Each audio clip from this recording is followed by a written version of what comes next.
don't have to recruit the kids. Here's the thing. The original thing was the guys that are committed, and you had all these early commitments, let's find out who it is, take some pressure off the kids, get them signed, take some pressure off coaches. There's a less group of guys you got to have.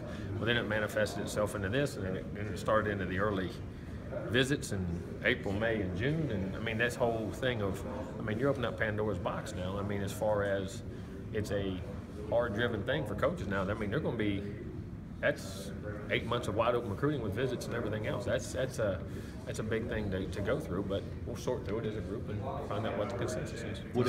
Would it be helpful though, like January 4th, you have 11 kids that you don't have to recruit them anymore. Well, I mean, it definitely is, but me personally, I don't see the significance of December being 1 month early with all the ramifications you're going to have to go through going through the whole year and doing bowl practice. You're in a conference championship. You got conference championship games now. I mean, you're getting ready for playoff games, and you're back to working those hours before. At least that last week you had time to practice because it was a dead week, and you could,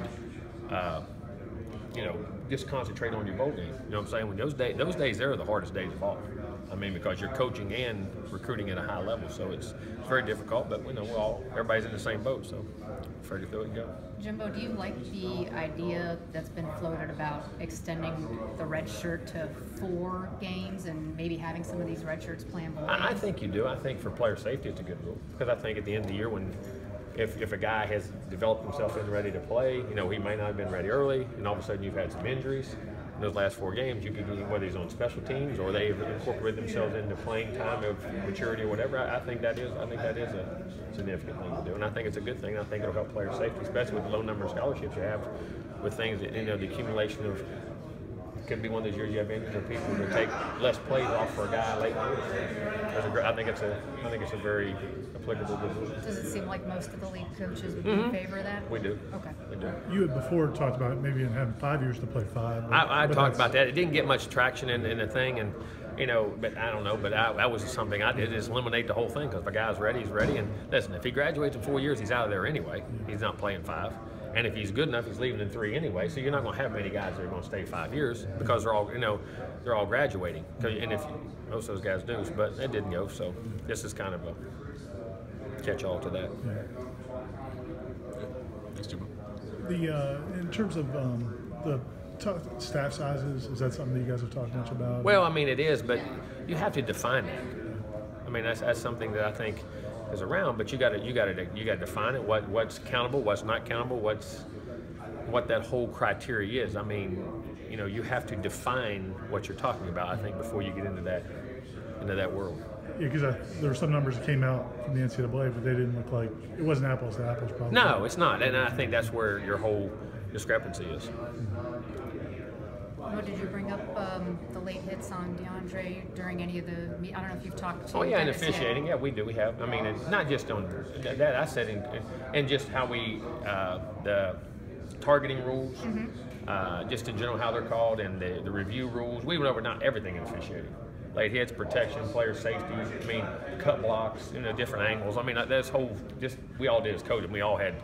Each coach had 3 or 4 things, or just things that they want to bring up, or that we thought were important, and we discussed all of it. What was the feedback that? Oh, good. Everybody's for player safety. We need to do those things to make sure we ensure the game. It still stay the physical game that it is, but try to eliminate some things that we don't have to, and be more strict. And again, it's not that there aren't rules. You just got to make sure you're officiating and. Like we do. We make a bad call or a poor play, or an official doesn't. They don't make them on purpose. You know what I mean? Just make sure those are things that we increase and enforce. Jimmy, you seem to take a lot of pride, and you're very adamant in bringing in rules that help the game out and help keep the integrity of the game. Why do you take so much pride in things like that? Because this game gave me an opportunity in life, and there were a lot of people before me that set this game up, and it's I think the greatest game in the world. I mean, you learn more from this. It's the best team game. There's a toughness. There's a mentality. There's a culture about it. I think second to none. And it's just, to be successful, you have to be totally selfless. But then you have to have a dedication to be great by yourself to help your teammates. I don't think there's a greater game, and I want to leave this game strong, and I don't want it to go away for my kids and the people who follow me in this game. And I think you owe that as a respect to and honor the people in the past and for the future of this game, to respect the game and always try to leave it better than you got it. With targeting, do you feel like the rule is a good rule? It just needs to be applied differently? I think there's some applicable things that are very tough to call, and I think we're always going to err on that side. And I think, there's direct targeting and there's targetings that happen because of the game. And I think there's a difference. You know what I'm saying? I think there's a different rule effect that has to happen, and what goes on. But in our day and age, for safety, which I understand totally, I mean, you're always going to err on that side. So. You like ejecting a kid? Yeah, we're ejecting, or the carryover of sitting games, things like that. But they're always going to do, because I mean, you can tell when it's a direct one, or when that guy happened to lower his head and you're going for the body, and all of a sudden he lowers his head and you hit him, and it is a targeting, but it wasn't intended. You know what I mean? It's just the nature of the game that sometimes leads that way. So Trey will miss the first half of the season. Yeah, he will. Which we're trying to vote on that too. That I think that's crazy. That that they go from year to year. No other sport ever does. I don't know a sport in the world. You get those red cards in soccer and all that. They don't follow you from year to year. I mean, or that's just but it is what the rule is now. What is the rationale behind